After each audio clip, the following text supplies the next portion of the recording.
مصطفیٰ ماشاءاللہ حضرت علامہ مولانا قبلہ پیر محمد اجمل رضا قادری رضوی صاحب.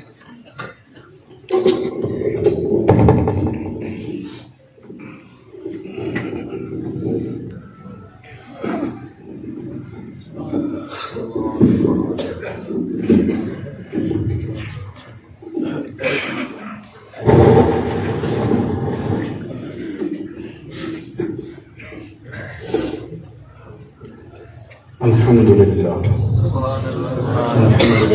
رب العالمین والعاقبۃ للمتقین والصلاة والسلام علی سید الانبیاء والمرسلین وعلی آلہ واصحابہ اجمعین. اما بعد، اعوذ باللہ من الشیطان الرجیم. بسم اللہ الرحمن الرحیم. وداعیا الی اللہ بإذنہ وسراجا منیرا. صدق اللہ العظیم وصدق رسولہ النبی الکریم. ان اللہ وملائکتہ یصلون علی النبی یا ایہا الذین آمنوا صلوا علیہ وسلموا تسلیما. الصلاة والسلام عليك يا سيدنا يا رسول الله وعلى آلك وأصحابك يا سيدي يا حبيبي صلى الله عليه وسلم يا سيدنا يا نبي الله وعلى آلك وأصحابك يا سيدي يا رحمة للعالمين. تمام تعریف حمد و ثنا اللہ تعالیٰ جل مجدود کریم. درود و سلام نبی کرم نور مجسم شفیع معظم محمد مصطفیٰ جناب حضرت محمد مصطفیٰ صلی اللہ تعالیٰ علیہ وسلم کی ذات والا صفات کے لیے حمد و صلات کے بعد، عزیز دوستوں، بزرگوں، بھائیوں، بالخصوص حضرات علماء کرام، محفل میلاد مصطفیٰ صلی اللہ تعالیٰ علیہ وسلم کے عنوان سے سجائی گئی اس بزم نور میں اور آپ حاضر ہیں. اللہ ہماری حاضریوں کو قبولیت کا درجہ عطا فرمائے. عزیز دوستو، نبی پاک صلی اللہ علیہ وسلم کی بہت ساری شانیں ہیں، بہت ساری عظمتیں، اور نبی پاک صلی اللہ تعالیٰ علیہ وسلم کو اللہ تعالیٰ نے بہت سارے مقامات عطا فرمائے. فرمایا یا ایھا النبی انا ارسلناک شاہدا ومبشرا ونذیرا. اے محبوب، ہم نے آپ کو گواہ بنا کے بھیجا ہے، خوشخبری دینے والا، ڈر سنانے والا بنا کے بھیجا. اور فرمایا کہ وداعیا الی اللہ بإذنہ، ہم نے آپ کو اللہ کی طرف دعوت دینے والا بنا کے بھیجا اور اس کے حکم کے ساتھ بنا کے بھیجا. وسراجا منیرا، اور ہم نے آپ کو چمکتا ہوا آفتاب بنا کے بھیجا. حضور کی ساری شانیں برابر برابر، لیکن اللہ تعالیٰ نے نبی پاک صلی اللہ علیہ وسلم کو اپنا نائب مطلق بنایا. فرمایا محبوب، میرا رستہ میری طرف بلانے کا ذمہ میں آپ کو دیتا ہوں. وداعیا الی اللہ بإذنہ، آپ اللہ کی طرف دعوت دینے والے ہیں اور اللہ کی اذن کے ساتھ. اللہ تبارک و تعالی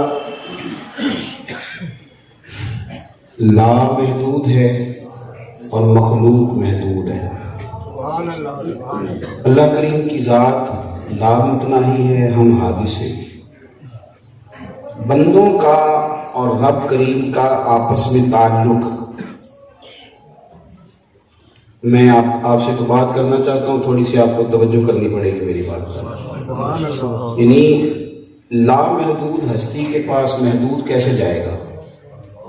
جو لا متناہی ہے اس کے پاس وہ آدمی جو کمزور ہے، جس کی نظر بھی ایک محدود سفر کر سکتی ہے، سماعت بھی محدود ہے، دور تک نہیں سن سکتا، اس کا قد کاٹ بھی محدود ہے. اس نے جب لا محدود تک جانا ہو تو جائے کیسے؟ اور یہ کہ سارا کچھ ملنا بھی اس لا محدود سے، سارا کچھ ملنا بھی اسی کریم سے، جانا بھی وہاں ہے، ملے گا بھی سب کچھ وہیں سے. جا نہیں سکتے کیونکہ ہماری پہنچ ہی نہیں، ہم کمزور ہیں. کیسے اس تک جائیں گے؟ اللہ نے کیا فضل، اس نے فرمائی رحمت، اور ہمیں کہا کہ میں تمہیں اپنا حبیب دیتا ہوں۔ بتائیں اللہ بِإِذْنِهِ، یہ تمہیں مجھ تک لے آئیں گے۔ جو ان کے ساتھ ہو کے چلے گا نا، جو ان کے ساتھ ہو کے چلے گا وہ رب کریم تک پہنچ جائے گا۔ اللہ تبارک و تعالیٰ نے جو ہماری روح بنائی ہے نا، یہ اس جہان کی نہیں، یہ اس جہان کی ہے۔ جسم اس جہان کا ہے، روٹی کھا لے تو جسم طاقتور ہو جاتا ہے، روح پھر بھی کئی دفعہ بھوکی اور پیاسی رہتی ہے، کیونکہ اس جہان کی نہیں، روٹی سے نہیں یہ سیر ہوتی، یہ اس جہان کی ہے، یہ خدا کے ذکر سے سیر ہوتی ہے، یہ قرآن پاک کی تلاوت سے سیر ہوتی ہے، یہ درود و سلام سے سیر ہوتی ہے۔ اب یہ کہ ہماری روح ہے پر نظر ہمیں کوئی نہیں آتی، ہمارے ساتھ بھی ہے اور ہمارے وجود میں صلاحیت کیے ہوئے ہے، دکھائی بھی نہیں دیتی، اس تک رسائی کیسے ہوگی؟ تو فرمایا نبی اولا بالمؤمنین من انفسہم، میں نے تمہیں نبی دیے ہیں جو تمہاری جان سے بھی تمہارے زیادہ قریب ہیں، میں تمہیں تمہاری روح کی طہارت کا سارا سامان کر کے دے۔ انسان کے وجود کے اندر جس طرح پانی کی طلب ہوتی ہے نا، کھانے کی طلب ہوتی ہے، اس طرح عبادت کی طلب ہوتی ہے وجود میں۔ یعنی کبھی کبھی انسان سارا کچھ چھوڑ چھاڑ کے نا، ہر چیز بند کر کے سکون چاہتا ہے، وہ جس کو آپ سکون اور تنہائی کا نام دیتے ہیں نا، کہ میرا دل کرتا ہے کوئی نہ ہو، میں ذرا تھوڑا اکیلے رہوں، وہ آپ جس کو یہ والا نام دیتے ہیں نا، وہ وقت دراصل آپ کی روح کہہ رہی ہوتی ہے کہ دنیا چھوڑ اور رب کا نام لینا شروع کر۔ آپ اس کو سکون کا نام دے لیں، نیند کا نام دے دیں، تنہائی کا نام دے دیں، لیکن اندر سے آواز آ رہی ہوتی ہے کہ نہیں، بڑے دن بیت گئے، بڑے دن بیت گئے، دیر ہو گئی، اب کچھ تھوڑا سا نا ذوق بھی ہونا چاہیے، اب تھوڑا سا درود و سلام بھی ہونا چاہیے، دن زیادہ گزر گئے ہیں۔ دیکھیں نا حضرت عمر جیسے بندے، حضرت ابو موسیٰ اشعری قرآن پاک سونا پڑھتے تھے، تقریر نہ سمجھے، میری بات پر غور کریں، یعنی سونا قرآن پڑھتے تھے تو بلا کے فرماتے، اسپیشل بلا کے کہتے آج میں نے تمہیں امیر کی حیثیت سے نہیں بلایا، ویر کی حیثیت سے بلایا ہے، حضور میرے لیے حکم کیا ہے؟ فرمایا تیرا قرآن پاک پڑھ، مذکرنا ربنا یا ابا موسیٰ، ابا موسیٰ پہ قرآن پڑھے گا تو مجھے میرے رب کی یاد آئے گی، تو قرآن پاک کی تلاوت کر۔ نبی پاک صلی اللہ علیہ وسلم نے نا یہ جو بھوک تھی نا، اس کا بندوبست کیا ہے۔ حضور داعیے اللہ ہے، نبی پاک صلی اللہ علیہ وسلم نے خدا کے ہونے کا احساس لوگوں کو دلایا۔ نبی پاک صلی اللہ تعالیٰ علیہ وسلم کی بارگاہ کے قریب جب لوگ گئے تو انہیں محسوس ہوا کہ اس کائنات کا کوئی خالق ہے۔ اب میں ایک بات کرنے لگا ہوں، اگر آپ کی سمجھ میں نہ آئی تو میرا فائدہ ہوگا، اور اگر سمجھ میں آ گئی تو آپ کو بھی بڑا فائدہ ہوگا۔ اب یہ میں نے جو کہا میرا فائدہ ہوگا، وہ یہ ہوگا کہ بات ذرا گہری ہے، اس کو سمجھیں۔ ہمارے علماء نے ایک بحث کیا، یا ایھا الناس قد جاءکم برہان من ربکم، نبی پاک اللہ کے ہونے کی سب سے بڑی دلیل ہے، حضور اللہ کے ہونے کی سب سے بڑی دلیل ہے حضور اللہ کے ہونے کی سب سے بڑی دلیل۔ پتہ حضور کیا فرماتے ہیں؟ میں شاید یہ بات کہیں پہلی دفعہ کرنے لگا ہوں، میں نے شاید اپنے یہاں بھی کبھی نہیں کی، اگر کرنے لگا ہوں تو مہربانی کرنا سن بھی لینا، یہ میں پہلی دفعہ کرنے لگا ہوں، اس پر آپ غور کرنا۔ حضور فرماتے ہیں، حضور دلیل ہے نا اللہ کے ہونے کی سب سے بڑی دلیل ہے۔ اب حضور فرماتے ہیں میں نے مشارق بھی دیکھ لی ہے، مغارب بھی دیکھ لی، زمین بھی دیکھ لی، آسمان بھی دیکھ لی۔ گویا نبی پاک پتہ کیا فرما رہے ہیں؟ حضور فرماتے ہیں میں سارے زمین، آسمان، مشرق، مغرب، شمال، جنوب، سارا کچھ دیکھ کے تمہیں بتا رہا ہوں کہ رب اور ہے ہی کوئی نہیں، ایک ہی رب ہے۔ میں تمہیں دیکھ کے بتا رہا ہوں، میں نے دیکھ لیا ہے، کوئی نہیں سمجھ آئی آپ کو۔ حضور فرماتے ہیں میں نے مشارق اور مغارب، شمال اور جنوب، زمین اور آسمان، میں نے سارے، اور لوگوں میں نے سارا کچھ دیکھ لیا، دوسرا ہے ہی کوئی نہیں، وہ ایک ہی ہے جسے میں معراج کی رات دیکھ کے آیا، دوسرا کوئی نہیں۔ دلیل کیا ہے؟ فرمایا میں بھی بیٹھا ہوں تمہارے سامنے، باقی کچھ اور ہوں گے جو تمہیں سن سنا کے بتاتے ہوں گے، میں تو دیکھ آیا ہوں۔ اب یہاں ایک بات ہے، میں نے کہا تھا نا اگر آپ کو نہ سمجھ آئی، اب ایک بات ہے اب یہ بات سمجھنے کے لیے آپ کو عقیدہ بھی اعلیٰ حضرت والا رکھنا پڑے گا. عقیدہ توحید کا یہ پہلو سمجھنے کے جو کہتے ہیں کہ حضور نے دیوار کے پیچھے نہیں دیکھا تو پھر انہوں نے تو عقیدہ توحید کی دلیل ہی ساری گڑبڑ کر دی. جو کہتے ہیں دیوار کے پیچھے کا پتہ نہیں. اللہ کریم ہے، دلیل سرکار کی ذات ہے، اور حضور فرماتے ہیں میں تمہیں دیکھ کے بتا رہا ہوں دوسرا کوئی نہیں، وہ وحدہ لا شریک ہے. میں نے مشارق اور مغارب دیکھے ہیں، شمال اور جنوب، زمین اور آسمان. حضور اللہ کی طرف دعوت دینے والے، نبی پاک اللہ کی طرف دعوت دیتے، حضور پیغام سناتے، لوگوں کی توجہ دلاتے. دیکھو حضرت ابو بکر صدیق رضی اللہ تعالیٰ عنہ فرماتے ہیں کہ غار ثور کے دروازے پر کافر آ گئے تھے، دروازے پر آ گئے، تلواریں ان کے ہاتھوں میں، نیزے ان کے ہاتھوں میں، دروازے تک آ گئے اور سارا جتھا مل کے آ گیا. میں گھبرا گیا. فاصلہ کتنا ہے؟ ریشم کے کیڑے نے ایک جالا بنا، یعنی یہ کمزور ترین پردہ ہوتا ہے جو ریشم کا ہوتا ہے نا پردہ، یہ قریب مطلب پھونک سے بھی یہ ختم ہو جاتا ہے. یہ دیوار ہے اور یہ کھڑے ہو، اندر کیا ہے کہ کبوتر اور کوئی پہرے دار نہیں، یہ کھڑے آ گئے. اب عقیدہ توحید کی سمجھ آتی ہے کہ عقیدہ توحید کس کو کہتے ہیں. اب پتہ چلتا ہے کہ بندے نے مضبوط کیسے رہنا ہے. اب پتہ چلتا ہے کہ اس نے دنیا میں جینا کس طرح سے. اب مومن باقیوں سب سے زیادہ طاقتور کس طرح سے، ہر قوم سے زیادہ مومن کے اندر قوت کس طرح ہے، یہ رنگ ہے. حضور وہ تو آ گئے، ہماری تو کوئی فوج نہیں دائیں بائیں، کوئی نہیں، وہ تو آ گئے. فرق کتنا ہے؟ فرق اتنا ہے کہ اگر انہوں نے ذرا نیچے جھک کر سوراخ دیکھا نا، جنہوں نے غار ثور دیکھی ہے وہ ذرا جلدی سمجھ جائے گا. یعنی دروازے پہ آ گئے، پیر نظر آ رہے ہیں، اگر انہوں نے تھوڑا سا جھک کے نیچے دیکھا تو پکڑ لیں گے. یعنی ڈاکٹر نے کہہ دیا کہ آپ پرسوں چلے جائیں گے دنیا. اب ایک وہ ہے جس نے کہہ دیا ہے کہ بس بھائی حساب کتاب کر لو، میں نے پرسوں جانا ہے. اور ایک وہ ہے جو کہتا ہے ڈاکٹر اپنے علم کے مطابق بات کر رہا ہے، ہونا تو وہ ہے جو میرا رب چاہے. ان دونوں میں فرق ہے، ان دونوں میں فرق ہے، ان دونوں کے عقیدے میں فرق ہے، ان کے نظریات میں فرق ہے. یہ ایک مومن کا عقیدہ ہے کہ اس نے جو کہا ہے وہ اپنے علم کے مطابق کہا، ہونا وہ ہے جو میرا. یہ دیکھیے نبی پاک صلی اللہ علیہ وسلم کی یہ امتیازی شان ہے. آ گئے دروازے پر، پہنچ گئے کفار، یہ آ گئے، حضور کو تو آ گئے تو سرکار مسکرائے. بندے دو، اور ان کے پاس کوئی تلوار نہیں، کوئی زرہ نہیں. ایک حضور ہے، ایک جناب صدیق اکبر. اس موقع پر قرآن کہتا ہے یہ داعیہ اللہ کی شان ہو سکتی ہے، کسی اور کی نہیں.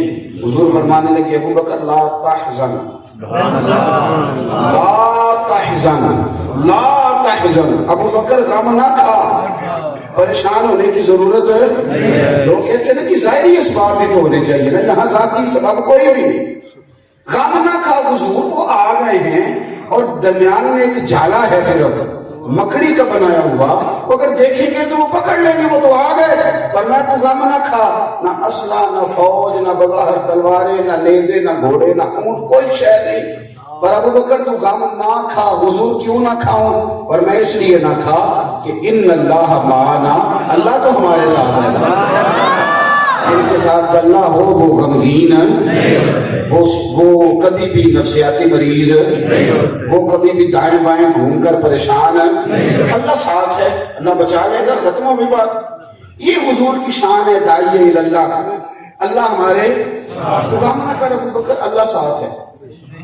حضرت صدیق اکبر فرماتے ہیں بس وہ لفظ کے نبی پاک کے کہ میرے سینے پر کسی نے ہاتھ رکھ دیا، دست تسلی رکھ دیا، میں مطمئن ہو گیا. فرماتے ہیں وہ جملے غار ثور میں حضور نے کہے، اور انہی جملوں کو قرآن مجید میں حضرت جبریل لے کر تشریف بھی لے آئے. حضور نے فرمایا لا تحزن ان اللہ معنا، تو غم نہ کر، اللہ ہمارے ساتھ ہے. آپ فرماتے ہیں کہ وہ جملے غار ثور سے لے کر مدینے پہنچنے تک 70 بندے لے کے بریدہ اسلمی بھی آئے گرفتار کرنے. بڑے بڑے لوگ راستے میں آئے، پر جناب صدیق اکبر فرماتے ہیں مجھے سمجھ آ گئی کہ ہمارا کوئی بگاڑ کچھ نہیں سکتا، اس لیے کہ رب تو ہمارے ساتھ ہے. اللہ احد کے اندر نا مسلمان 70 کے قریب شہید ہو گئے. ابو سفیان نے کہا کہ معاذ اللہ فلانا تمہارا چلا گیا، فلانا چلا گیا، فلانا چلا گیا. وہ مسلمان نہیں ہوئے تھے تو انہوں نے بھرپور ترجمانی کی، فلاں چلا گیا، فلاں چلا گیا، فلاں چلا گیا. تو حضور نے فرمایا عمر اس کو جواب دے. یہ پہاڑی پہ کھڑا ہو کے شور کر رہا ہے، اسے جواب دے. حضور کیا جواب دینا ہے؟ محبوب فرمانے لگے اسے کیا ہے کہ تم تو کسی کو مانتے نہیں، تو ہمارا تو رب ہے، ہمارا تو مالک ہے. تم تو خالی پوچھ سمجھتے ہو، ہمارا تو مالک ہے. فرمایا کہ ہمارے بچ گئے، ان پر خدا نے فضل کیا ہے، اور جو دنیا سے چلے گئے انہیں ہمارے رب نے شہادت عطا فرما دی. تو خیر ہی خیر پر ہے، ہمارا تو مالک ہے. ہماری ایک سانس بھی ضائع ہو سکتی نہیں. نبی پاک صلی اللہ علیہ وسلم نے لوگوں کو رب کریم کا رستہ دکھایا. یہ جو ہماری طریقت ہے نا پیری مریدی، یہ توحید کا ذائقہ چکھاتی ہے. عالم علوم توحید بتاتے ہیں، صوفیاء اس کا اصل ذائقہ نفل پڑھا کے، روزے رکھا کے، عبادت کرا کے. اور صوفی جو ہوتے تھے وہ اکثر کھدر کا لباس پہنتے تھے، موٹا، یعنی گرمیوں میں بھی موٹا، سادے کپڑے پہنا کے، خالی ستو کھلا کے اس کے اندر نورانیت پیدا کرتے تھے. اس کو کہتے تھے طریقت، تصوف. کہ انہوں نے توحید کا جو اصل ذائقہ ہے نا، میری بات کی سمجھ آ رہی ہے آپ کو؟ یہ اب پتہ کیا ہوا ہے، اب تو طریقت لوگوں نے، پیروں نے اور صوفیاء نے یہ کیا ہے کہ تم نا توجہ سے ذرا ہمارے گرد چکر لگاؤ. مرشد بگڑ گیا تو سارا کوئی بگڑ گیا، کہانی سنائی ہے ہمیں. اور لوگوں کو آپ یقین کریں کہ بڑے بڑے آستانوں پہ موقع ملا جانے کا، اللہ ماشاءاللہ اچھے بہت اچھے لوگ بھی ہیں، لیکن صرف اسی چکر پہ لگا دیا ہے کہ پیر صاحب ہو گئے تو سب ٹھیک ہے. بھائی حضرت ابو بکر شاذلی رحمۃ اللہ علیہ فرمایا، حضرت ابو الحسن شاذلی فرمایا کرتے تھے مریدوں سے کہ اگر تمہیں امید لگ گئی ہے نا کہ اب تمہیں شیطان نہیں ستائے گا اور تم استقامت سے دین پر عمل کر سکتے ہو، تو فرمایا کرتے تھے میرے پاس آنا چھوڑ دو، میں اللہ رسول کے رستے میں دیوار نہیں بننا چاہتا، اب تم اللہ اللہ کرو، ہو گیا معاملہ ٹھیک. تو یار اپنی قبر میں جانا ہے، یہ کون سا چکر چلا دیا نیا کہ بس تو میری خانقاہ کے گرد پھیرے لگا، بات ختم ہو گئی. میرے صاحب رحمۃ اللہ علیہ سرکار تاج شریف آپ کے پاس ایک مولانا آیا کرتے تھے. میں بڑی دیکھی کہ کھلے دل سے بات سنا رہا ہوں، میں اس کا گواہ ہوں. پھر وہ مولانا بگڑ گئے، مرید ہونے کے باوجود بگڑ گئے، مرید ہونے کے باوجود، بیعت کرنے کے باوجود. ہاں، یہ بگڑنے والوں کے بھی اپنے اپنے اصول ہیں، جب چاہیں بگڑ جائیں، جب چاہے آ جائیں. بگڑ گئے. اور صحیح بخاری میں آپ کو وہ بندہ بھی ملے گا جو حضور نے کاتب وحی تک کا درجہ دے دیا تھا، وہی لکھتا تھا، پھر بگڑ گیا، ملک شام جا کے مرتد ہو گیا. یعنی اگر کوئی یہاں بگڑ سکتا ہے نبی پاک کی بارگاہ میں تو ہما جمعہ کس کھاتے میں؟ بگڑنے والے بگڑ ہی جاتے ہیں. نہیں سمجھ آئی میری بات؟ اب ہمارے یہاں پتہ لوگ کیا کہتے ہیں، اب گمراہ ہو جائے گا فلاں. حضرت صاحب کے سامنے ایک مولانا نے کہا جی وہ پہلے آتا تھا اب چھوڑ گیا ہے، اب دیکھنا گمراہ ہو جائے گا، تباہ ہوگا. تو حضرت صاحب کے چہرے پر میں نے بڑا غصہ دیکھا. فرمانے لگے مولانا یہ آپ کیا کہہ رہے ہیں، میں کوئی ہدایت کا معیار ہوں؟ جو میرے پاس نہیں آئے گا وہ گمراہ ہو جائے گا. فرمایا خبردار، یہ مزاج اہل حق کا نہیں ہے.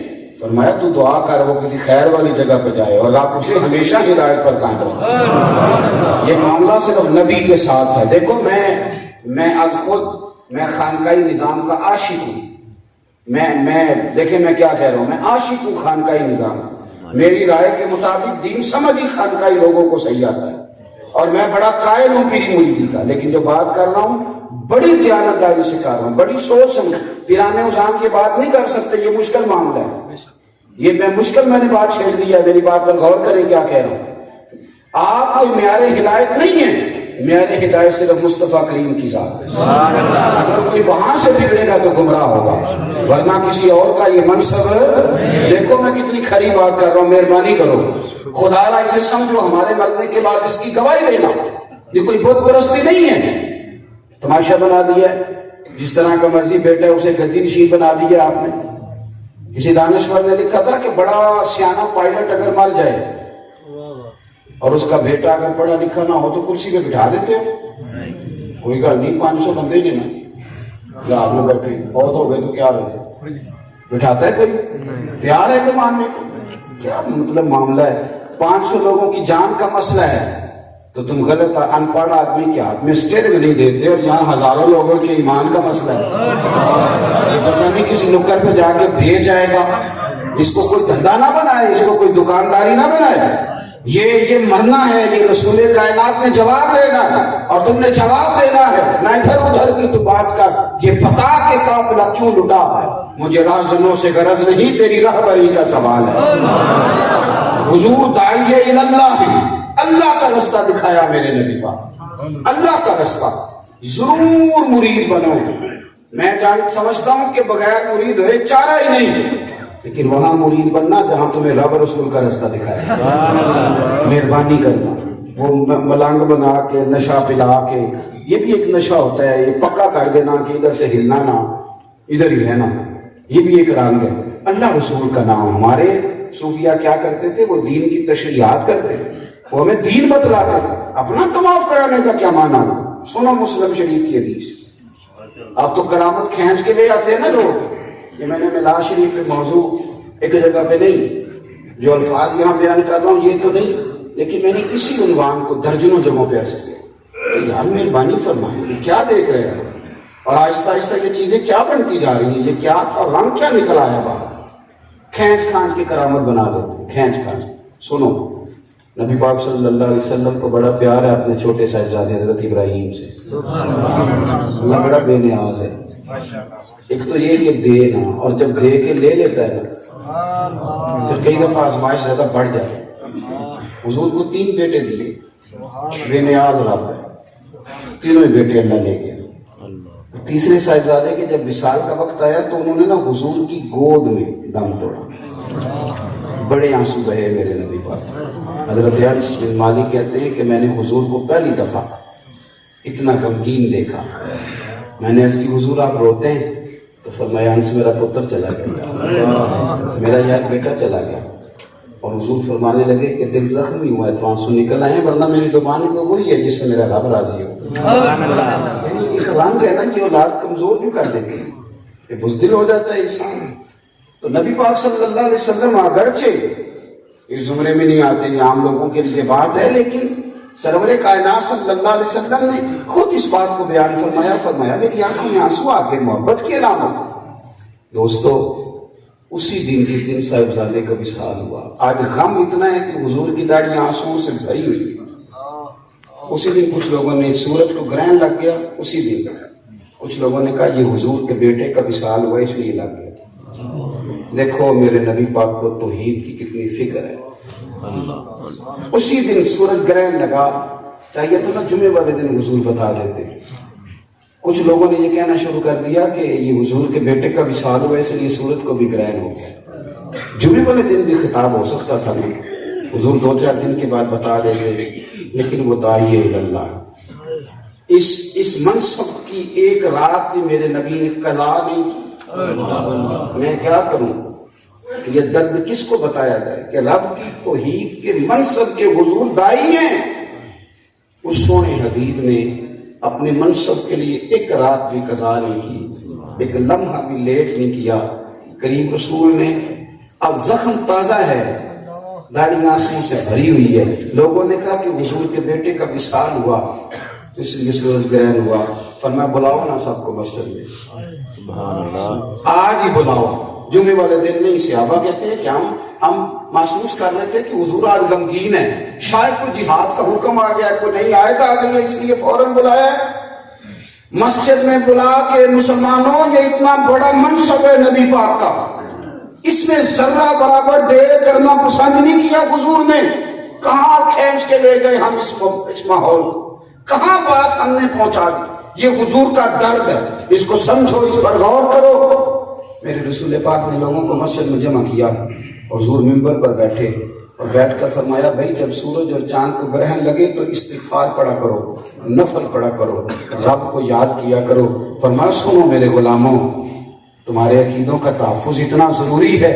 حضور فرمانے لگے سنو میاں، کہ سورج اور چاند کو گرہن لگنے کا تعلق کسی کی موت سے نہیں ہوتا، یہ تو اللہ کی نشانیوں میں سے نشانی، یہ تو رب کی نشانیوں میں سے نشانی۔ یار اتنی فکر اس معاملے کی، اتنی فکر اور یہاں یہ ہے کہ معرفت کا نام لے کے آپ جو مرضی کریں.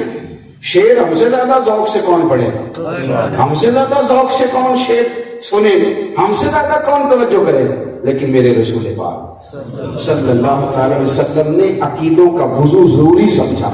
نبی پاک نے سمجھایا کہ میں داعی اللہ ہوں، میں تمہیں پیغام حق دینے آیا. اس معاملے میں کسی قسم کی کوئی کمزوری نہ ہونا چاہیے. حضرت عمر فاروق رضی اللہ تعالیٰ عنہ نے نا خط لکھا تھا اپنے تمام سپہ سالاروں کو، فرمایا جو سپاہی نماز نہیں نہ پڑھتے انہیں فوجیوں کی صفوں سے نکال دو. حضرت خالد بن ولید نے کہا حضور اتنا سخت حکم، تو آپ فرمانے لگے جو رب کے وفادار نہیں وہ ہمارے کیا وفادار، وہ نکال دو، پار کر دو، نہیں چاہیے. میری بات کو سمجھو. ہم نے میں انشاءاللہ تعالی اللہ تعالیٰ موقع بنائے گا بڑی جلدی میں عقیدہ رسالت پر بھی بات کروں گا، لیکن یہ بھی میں شان مصطفیٰ بیان کروں. یہ میں داعی اللہ جو ہیں، یہ میں نبی پاک کی ایک صفت کا تذکرہ کر رہا ہوں. میری بات پر غور کرنا بڑی بہتر. ان نظریات کی حفاظت کرو. آپ ہی تو وہ ہیں جن کا مسلک اعتدال ہے، جنہوں نے ذوق بھی اعلیٰ حضرت کہتے ہیں نا پیش نظر ہے وہ نو بہا، اب سجدے کو دل ہے بے قرار اور روکیے سر کو روکیے. یہی تو امتحان ہے. یہی تو لوگ ہیں جنہوں نے اس حد فاصل کو قائم رکھنا ہے. حضور چاہتے ہیں کہ ہم اللہ کا ذکر کریں، حضور چاہتے ہیں ہم قرآن پاک کی تلاوت کریں، حضور چاہتے ہیں ہم سجدے کریں. حضور دیکھیں نا وہ حدیث پاک بڑے ذوق سے بیان ہوتی ہے، اور اس سے بھی زیادہ ذوق سے بیان ہونی چاہیے. ذوق سارے ختم ہو جاتے ہیں لیکن اس حدیث کا لطف ابھی بھی باقی رہتا ہے. حضور نے حضرت ربیعہ بن کعب سے کہا کچھ مانگ لے. عرض کی سونیا پھر جنت میں وہ والا مکان دینا جس کے پڑوسی آپ ہوں. تو حضور نے فرمایا ہو گئی ذالک، چل کچھ اور بھی مانگ لے. عرض کی حضور اس سے زیادہ میں نے آگے کیا مانگا؟ حد ہو گئی ہے، میں نے جنت میں آپ کا پڑوس مانگی. وہاں بھی جو لفظ ہے جہاں حدیث ختم ہوتی ہے، حضور نے فرمایا پھر نا کثرت سجود کے ساتھ میری مدد کرنا. فرمایا پھر سجدے زیادہ کر کے آنا دنیا. یہاں ختم ہوتی ہے حدیث، یہاں ختم ہوتی ہے. لیکن باعث کو یہ حکم ہے کہ تمہیں باز کرنا ہے تو یہاں تک رکھنا ہے، آگے نہیں جانا. اور جس طرح ہمارے عامل بابے ہیں نا، عامل بابے وہ کہنے تھے کسی نے کچھ کیتا ہے تو پوچھنے والے نے پوچھا کہ نہیں کیتا ہے، کہتا وہ مینوں حکم نہیں کر سکتا، مینوں تو بس شرارت کا حکم سی وہ میں کر چلی. میں حکم سے شرارت کرن دا کہ تینوں کسی کچھ کیتا ہے وہ میں کرتی ہوں، تو شرارت لگا رہو. کبھی تو پھوپھی کو برا کیا ہے، کبھی چچی کو کیا ہے، کبھی چاچا کو کیا ہے، میں نے کاٹ دی شرارت. اب اگلا مجھے حکم نہیں دے. یہ تماشا ہے، اس سے آپ باہر آنا. دیکھیں حضرت حافظ بریلوی رحمت اللہ تعالیٰ نے ملفوظات شریف میں لکھا ہے، اعلیٰ حضرت فرماتے ہیں کہ اللہ اکبر، نبی پاک صلی اللہ علیہ وسلم رات کے وقت آیا کرتے تھے اور آ کے دیکھا کرتے تھے میرا کون سا صحابی کس طرح میرے رب کی عبادت کرتا ہے. پیر کامل یہ کام کرتا ہے، یہ کام کرتا ہے. کس کو کون سا وظیفہ کب دینا ہے، کس کو اب روزے بتانے، کس کو اب مراقبہ کرانا ہے، یہ شیخ کا کام ہے. یہ ڈیوٹی حضور فرماتے ہیں. سرکار مسجد میں آئے تو نبی پاک صلی اللہ علیہ وسلم نے آ کر کے دیکھا کہ حضرت صدیق اکبر بڑا آہستہ آہستہ قرآن پاک پڑھ رہے ہیں، حضرت عمر فاروق بڑی بلند آواز سے پڑھ رہے ہیں، حضرت بلال کے بھی حضور پاس گئے، بولے نہیں. حضرت بلال کے یا حضرت نے ملفوظات شریف میں فرمایا، کہتے ہیں کہ جب حضرت بلال کے پاس سرکار پہنچے تو حضرت بلال کیا کر رہے تھے، کہیں سے 2 آیتیں پڑھتے، پھر کسی اور سورت سے 2 آیتیں پڑھتے، پھر کہیں اور سے پڑھتے. حضور نے تینوں کو دیکھا اور خوش ہوئے. صبح نہ سرکار نے رات کو نہیں چڑھا، اللہ اللہ کرتے رہنے کو. یہ شیخ کا کام ہے، وہ نگرانی کرتا ہے. عقیدہ توحید کی جو لذت ہے اصل، وہ کہا تھا نا کہ طیبہ سے منگائی جاتی ہے اور سینوں میں بسائی جاتی ہے. پہلا لفظ کیا؟ توحید کی میں. کس کی میں؟ توحید کی میں. پیالوں سے نہیں نظروں سے پلائی جاتی ہے. یہ وہ سرکار کا عطا کرنے کا طریقہ. حضور صلی اللہ علیہ وسلم نے رات کو نہیں کچھ کہا، صبح بلایا، بلا کے فرمایا ابو بکر بڑے آہستہ آہستہ قرآن پاک پڑھ رہے تھے، عرض کی حضور جس رب کو میں سناتا ہوں نا اسے آہستہ نہیں سنتا ہے، وہ سن لیتا ہے، میں مناجات کرتا ہوں وہ سنتا ہے میرا مالک، دل کی آواز میں سنتا ہے، تو یہ تو میں پھر بھی تھوڑی آواز سے پڑھ رہا تھا۔ تو حضور نے فرمایا عمر تم بڑا اونچا پڑھ رہے تھے، عرض کی حضور میرا دل کرتا ہے کہ میں اتنا اونچا پڑھوں کہ سونے والے جاگ جائیں اور شیطان میری تلاوت سن کے بھاگ جائے۔ تو حضور نے فرمایا بلال آپ بیچ بیچ میں سے پڑھ رہے تھے، عرض کی حضور میں نا جو آیتیں میرے لطف کی ہیں، میری طبیعت یعنی ذوق کی ہیں، سارا قرآنی طبیعت کا ہے نا، لیکن کچھ چیزیں ایسی ویسی ہوتی ہیں نا، حضرت امام زین العابدین فرمایا کرتے تھے ایک آیت پر میں مر مٹاؤں، حضور وہ کون سی؟ فرمانے لگے والا سوف یؤتیک ربک، اپنا اپنا ذوق ہے نا جی، تو فرمانے لگے جو آیتیں مجھے بڑی محبوب ہیں وہ چن چن کے میں گلدستہ بناتا ہوں۔ تو حضور نے فرمایا تم تینوں ہی خیر پر ہو، اور ابو بکر تو تھوڑا اونچا پڑھ لیا کر، عمر تو تھوڑا آہستہ کر لے، اور بلال تو اس طرح کا پہلے ایک سورت ختم کر لیا کر پھر دوسری شروع کیا کر۔ یہ ذوق ہے، یہ ذوق ہے عبادت کا، ریاضت کا، علم کا، فہم کا، یہ حضور نے لوگوں کے اندر پیدا کیا، اللہ کے ساتھ بندوں کا رشتہ جوڑا۔